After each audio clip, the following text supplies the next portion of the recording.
in order to understand what's happening today, we need to understand what happened in the past and how we got here. And every FARA document that I've gone through, every 990 that I've read, TPUSA, EJTN with Lori Cardozo Moore, every foreign influence dollar, every shell company, every church that's being geofenced, every anonymous influencer payment, it all sits on top of a financial and diplomatic architecture that was actually built 80 years ago. We might have new technology, but this is built already by people you have never heard of in rooms you were never told about. And that architecture is being demolished and rebuilt as we speak. I'm going to educate you on this. However, this architecture, like I said, is being demolished. And this was not through legislation. This was not through public debate. Again, nothing like they're just making moves, power moves, boss bitch moves, baby. They're doing this through a new organization that nobody in Congress authorized, to my awareness, that I could find,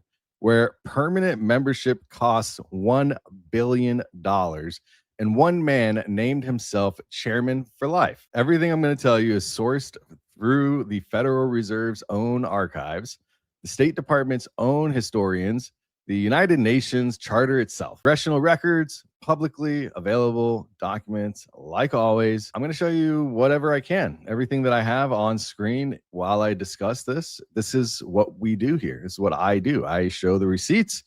I give historical context so you can learn about the information we're talking about today. Because in order to understand what's happening today, we need to understand what happened in the past and how we got here. And I'm finding this niche in my channel for historical, political conversations to be actually quite rewarding, because when you understand what the UN was designed to do and what the Board of Peace is structured to do, the comparison is not just alarming, it is architecturally incompatible and concerning, to say the least. Let's look at Nixon's shock. Okay. Nixon's shock was the effect of a series of economic measures, including wage and price freezes, surges on imports, and the unilateral cancellation of the direct international convertibility of the dollar to gold taken by U.S. Nixon in response to increasing inflation of threats of currency crises. Again, we're seeing something, and I'm comparing and contrasting. So in August 13th, Friday afternoon, President Richard Nixon convened a secret meeting at Camp David with his top economic advisors and Treasury Secretary John Connally, Federal Reserve Chairman Arthur Burns, Paul Volcker from the Treasury Department. This is, again, in 1971. You had Henry Kissinger. Henry Kissinger was deliberately excluded from this meeting. They excluded him on purpose. And this is important. The most powerful foreign policy mind in the administration was not in the room for the decision that would reshape the global financial order more than any treaty that he had. It was so important. It was more important than anything he had ever done in his life when it comes to this type of thing. Here's what was happening. The Bretton Woods system was breaking. The United States had been spending beyond its means since then, still happening, but for 2 decades at that point. So they had the Marshall Plan, the Korean War, the Vietnam War, the Great Society programs. Dollars were flooding the world and foreign governments were starting to do the math. Look, there were more dollars in circulation globally than the United States had gold to back them in 1971. And that was at $35 per ounce. Remember, it was backed at $35 per ounce and supposed to increase, right? I don't know what they're doing here, but it's still happening today, and we're watching it get worse and worse. I mean, imagine our founding fathers and the people that created the Bretton Woods system. I mean, just imagine what they would say about what's happening today. France figured it out back then. They figured it out first.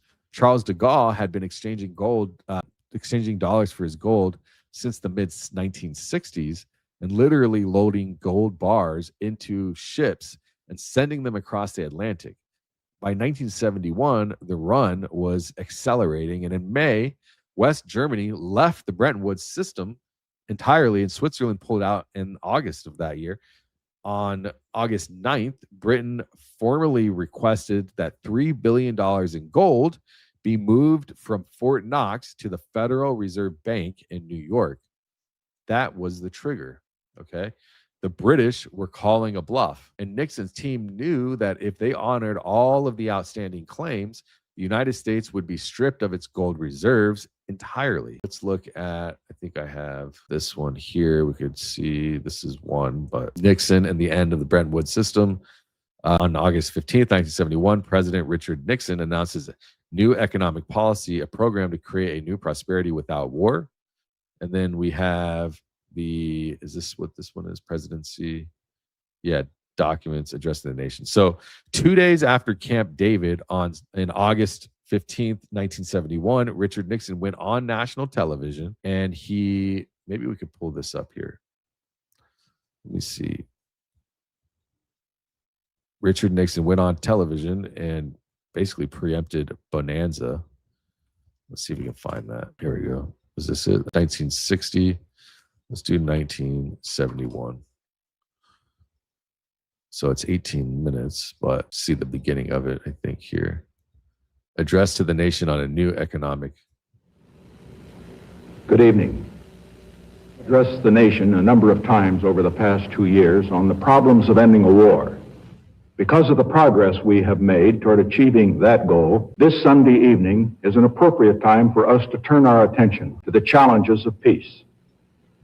America today has the best opportunity in this century to achieve two of its greatest ideals, to bring about a full generation of peace. And for anybody who doesn't think this is important, this is going to think about where we are right now. War in Iran. Israel is running this entire operation, and I think that Trump is reconsidering what's happening. If we leave them hanging out to dry over there, it could be detrimental for Israel. I don't care what the fuck happens. I think that we need to be here with our money and our influence, and everything needs to be here. Tired of all that shit going over there. I'm tired of it. But anyways, think about this. We're over there doing this war. Now we've got this thing called Board of Peace, and he's saying that he's going to oversight the United Nations. When they changed, we've got BRICS. Okay, there's like 50 countries lined up in BRICS now. We have 42% of the global, what's called M2 money global supply. I think it's 42 or 52. I think it's 42. M2 money global supply, the core bulk of the world's money, okay, which is like $120 trillion, is 42% are ready to move to BRICS. All right, there's already over 20 something, maybe 30, like close to 20. There's like a core 4 or 5, and then there's been countries adding on every year. And there's a whole list. We've covered it on this channel that BRICS is becoming a thing. They are trying to change the global center of monetary system. So just remember, like, history repeats. What we're watching now is a president in the 70s, 55 years ago, talking to us to the future again in a different way. Okay, we are watching history repeat in a different way. I'm telling you, what's happening is not looking good, in my opinion. We are seeing the stage in a whole different way, and I'm so glad that us millennials, boomers, Gen X, Gen Z, whatever, we're all seeing it differently now, because we haven't been raised so much with the heavily propagandized system that a lot of the boomers were, our parents and our grandparents, because they lived through a lot of this stuff. And we are seeing things differently. We have social media, and a lot of us are waking up.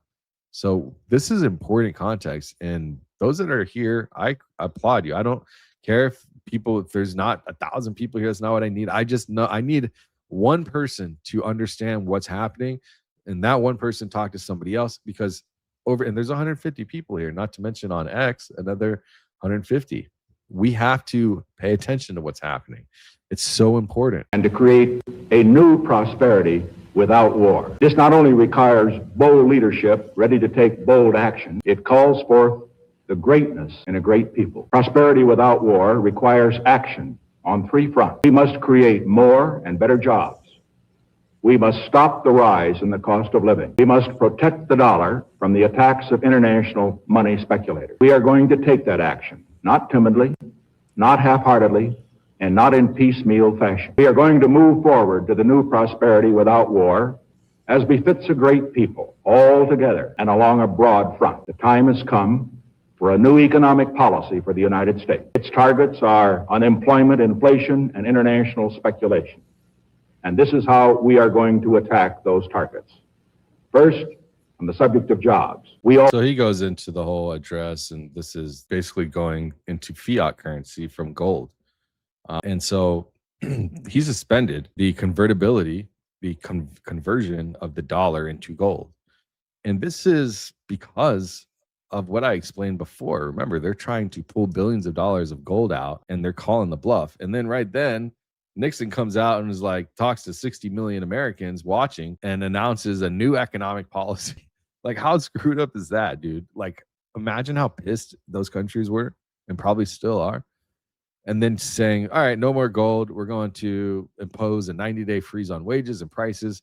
He slaps 10% surcharge on all imports. And he did all of that without consulting a single allied government. Does this remind you of anything?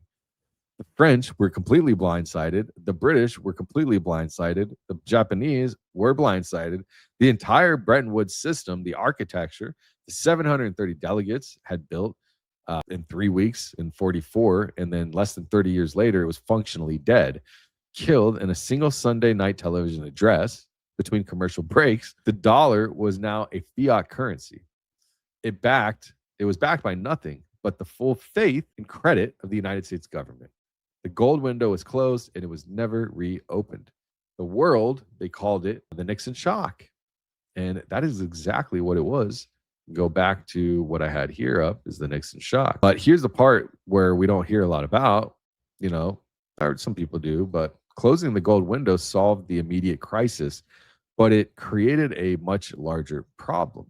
And the problem is that if the dollar was no longer backed by gold, why would any country on earth hold dollars as their reserve currency?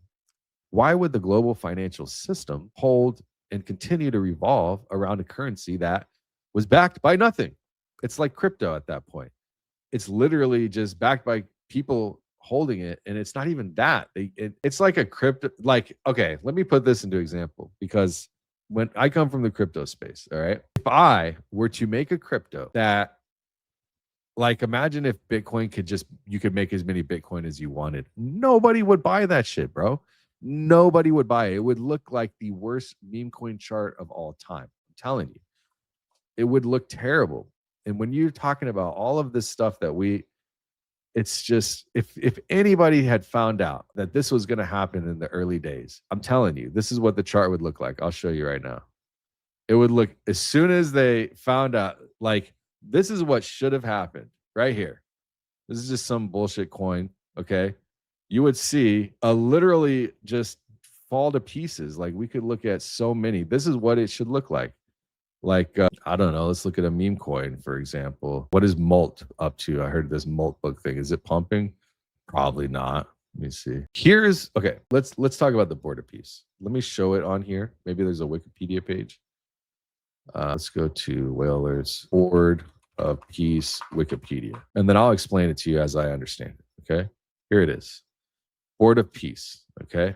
So here's what the Board of Peace actually is. Not what they are telling us it is. Here's what it actually is. Based on the founding charter, the United Nations Security Council resolution, also the membership structure, and what was said on camera in that inaugural meeting. In October of last year, there was a ceasefire, they say, between Israel and Hamas that was supposed to take effect. And I guess it did. I don't know. You'd have to ask them. After 2 years of war that killed over however many people in, all that stuff happening in Gaza. It displaced this population. All of this damage happened. 2 days after the ceasefire, Donald Trump declared the war was over. And he announced that something called the Board of Peace would be formally made and formed quickly to oversee the reconstruction of that whole area. Now, in November of last year, the United Nations Security Council adopted what's called Resolution 2803. The resolution authorized the Board of Peace to oversee the Gaza peace plan and deploy a temporary international stabilization force, you could call it. So the mandate was scoped to Gaza. It runs through the end of 2027. Then it grew fast. Okay. So by January of this year, January 22nd, I believe it was, the World Economic Forum in Davos. Remember, everyone on the news, it was briefly there. Everyone was in Davos. Even they were, well, anyways, everyone was in Davos. Trump hosted a signing ceremony for the Board of Peace founding charter. I've talked to you guys about a charter before. A charter is essentially a program, a step by step, like this is what we're going to do, and then everybody agrees, or they give their opinion and things can be changed. They create the charter and then everybody signs it and then they move forward with the charter. So it's an outline plan and nothing changes. Okay. Now, the charter, it did not limit the board to Gaza. The preamble states that a new institution is necessary at the global level due to the ineffectiveness of existing bodies. The mission statement on the Board of Peace basically it claims authority over peace building efforts globally, not just Gaza, but the entire world. So here's the structure. Donald Trump is the chairman. There's no term limit on his chairmanship. So again, we have this no term limit, indefinite bullshit on Trump. Okay. Now it's not just Trump. Obviously, all these positions in politics is freaking forever. He has described himself as chairman for life. Now, he personally selects every member by invitation. So it's Trump aligned only. He is the one that makes all the decisions, and he's the freaking chairman, the big dog, the only big dog. And also they have memberships. So members, they have to pay. So you get invited to be a member, and then members serve a renewable 3-year term. Okay. So the chairman's for life, but the membership is forever, or it's opposite. Chairman is for life. Yeah. Chairman is for life, but the membership is 3 years, and then you can renew. But if a country contributes more than $1 billion in the first year, which is this year, it gets a permanent, it's a proprietary membership. So permanent. $1 billion buys you a permanent seat. The executive board includes, get ready, Jared Kushner, Marco Rubio, Steve Witkoff, and Prime Minister Tony Blair. So as of the inaugural meeting in February of this year, February 19th, roughly 25 of 62 invited countries have signed this charter. The countries include Saudi Arabia, Qatar, UAE, Bahrain, Kuwait, Kazakhstan, Uzbekistan, Azerbaijan, Turkey, Indonesia, Pakistan, Hungary, Albania, Kosovo, Armenia, Israel, Egypt, Morocco, Argentina, and Paraguay, amongst others. The countries have not signed.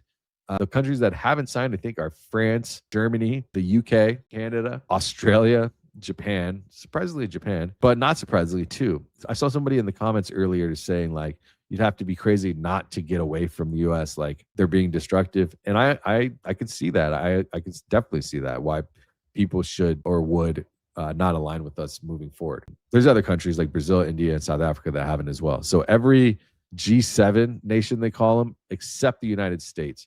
So every major European democracy except Hungary, that isn't an accident. These countries have publicly stated concerns that the board is designed to replace the UN. All right. So at this meeting, 9 countries had pledged, which we showed earlier, $7 billion for Gaza's reconstruction. Trump announced $10 billion committed on behalf of the taxpayer.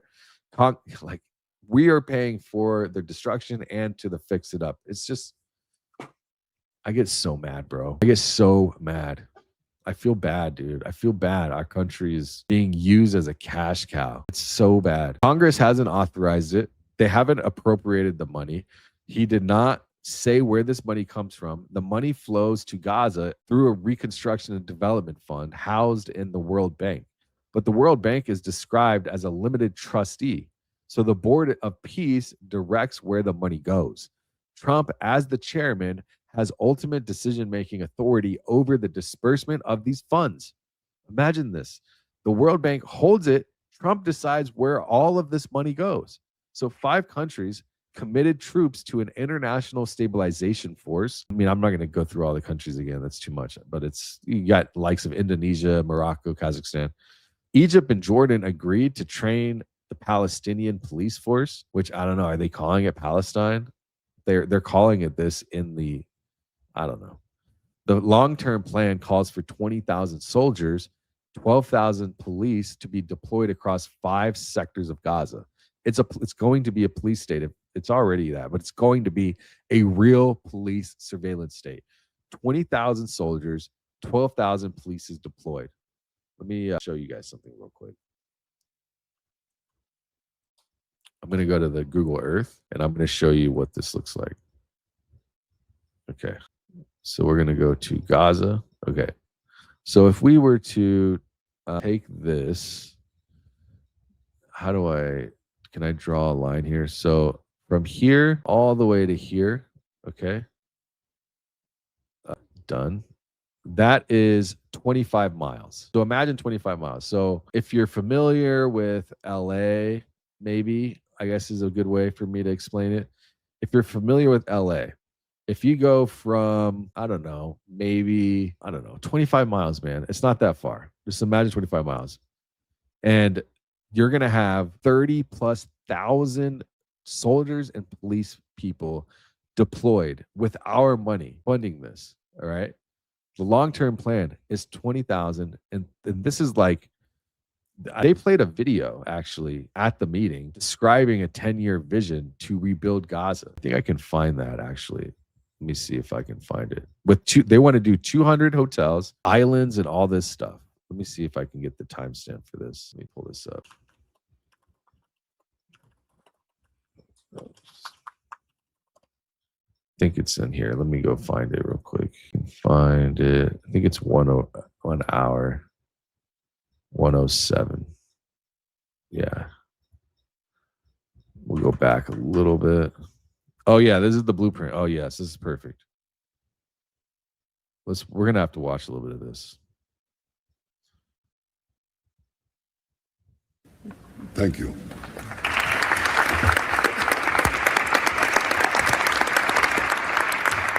Thank you. Now they're calling it demilitarization while they're adding 30,000 people in a military role for Gaza, bro.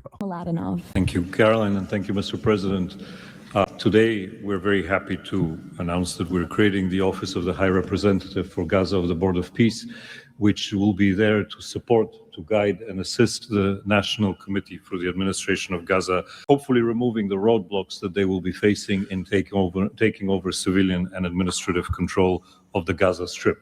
We plan to work in full transparency under the guidelines of and supervision of the Board of Peace and the Executive Board. And of course, we will do that in great coordination with the Israel and with the Palestinian institutions, who we both require to make this work on the ground. And certainly with my very good colleague here, General. The problem is they don't want to see the truth, and they don't want us to tell the truth. 150 people here. It's one of the lowest live streams I've ever had. I'm a small channel, 21,000 subs, but I don't think I've ever had 100. Even my first, I had 7,000 followers with my first live stream, and I had like 1,100 people here. It's like, because I was watching Nick Fuentes talk shit about whatever, you know? And it's like, this is some of the most important stuff that we need to talk about in our lives, and nobody's here. I mean, not nobody. You guys are here, but this is important. This just came out, and still the views haven't gone up. 210,000 views on this video. This is probably the most important 2-hour video on YouTube right now, and nobody's talking about it. Nobody's talking about it except us. Jefferson, maybe there is. I don't know. I haven't seen anybody. International stabilization force that is coming together. Mr. President, if I can actually use the opportunity to announce some breaking news that as of this morning, we started the process of recruiting Palestinian police force that Ali was just referring to. And just in the first few hours, we have 2,000 people who have applied to join a new transitional Palestinian police force to be formed in Gaza under the authority of the National Committee, with the support of the Board of Peace, trained in Egypt, where we have received an excellent proposal of how to do that forward. And this is critical to what we need to do as we begin this process. Instead of them getting $5 to $50 million, Palantir charges $50 million for what I'm going to build. I'm not going to tell you how much I charge, but it's not $50 million. So imagine Palantir, they're still going to get their big contracts because the government loves to waste money, and they're also in our government, but you're hiring me to do what 100 people would do for a defense contractor, for administrative AI, chatbot, audio, like summaries, and like all this with no internet. It's called air gap CMMC compliance. So it's already happening. So I myself, because I've been on the bleeding edge of tech with AI development, I've taken millions of dollars of jobs from other companies. So that's going to happen. It's going to create this massive divide. It's already started. So we're going to see that. I believe, like I said before, they're going to let the dollar fail, which is why I said earlier it's important to buy silver and gold. And so you're going to have this massive divide. The dollar's going to fall apart, and they're going to all flee to Israel and Gaza and all this bullshit. And they're going to have Pax Judaica, which is going to be the new center of the Muslim world, is going to turn to the Judaic world. And the new America is going to be in Israel. It's not going to be America. It's going to be a surveillance state. And they're going to try to do the same thing here. I don't know what that's going to look like for us.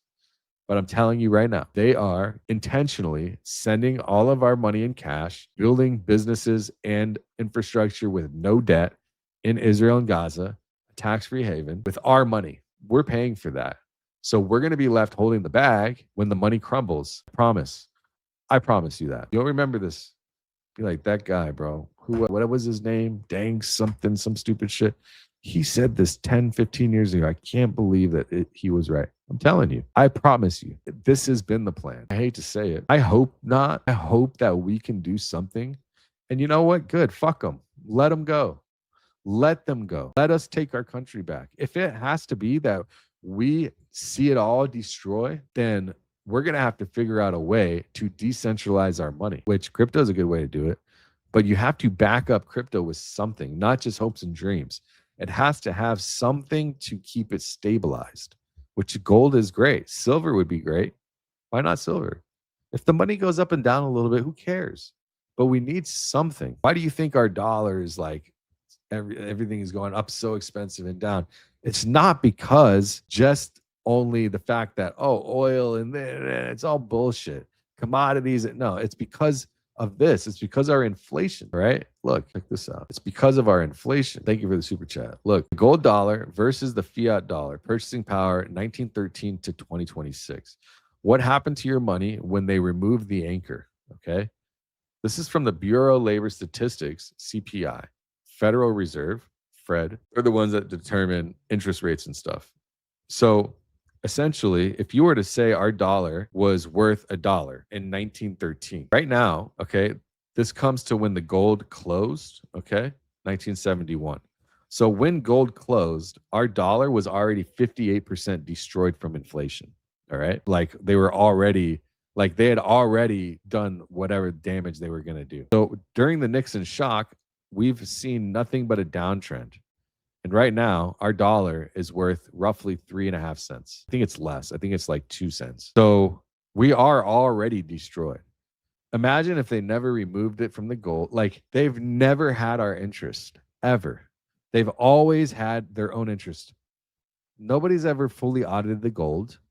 Nobody's ever fully audited any of these departments that, what is the Pentagon? All these companies, the black budget, missing trillions of dollars. I mean, dude.